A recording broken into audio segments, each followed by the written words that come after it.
Datang ke Pengadilan Negeri Serang untuk jalani sidang perdana, Nikita Mirzani tampil modis.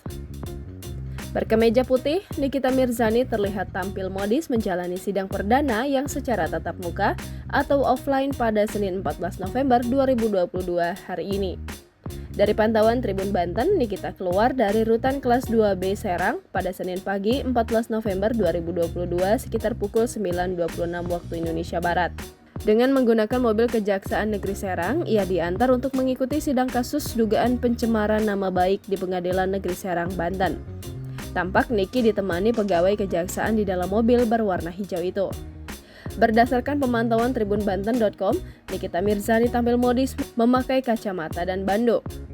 Nikita Mirzani memakai kemeja putih lengan panjang dan celana jeans. Tampak Nikita Mirzani didampingi pegawai Kejaksaan Negeri Serang keluar dari rutan Serang pada Senin sekitar pukul 9.28 waktu Indonesia Barat. Sambil tersenyum, Nikita Mirzani keluar menuju mobil hijau bertuliskan mobil tahanan Kejaksaan Negeri Serang bernomor polisi A1314AZ. Nikita sempat memuji mobil baru yang akan dinaikinya itu. Tidak berselang lama, mobil tersebut langsung membawa Nikita menuju Pengadilan Negeri Serang untuk menjalani sidang perdana. Jangan lupa subscribe, share, komen, dan like ya!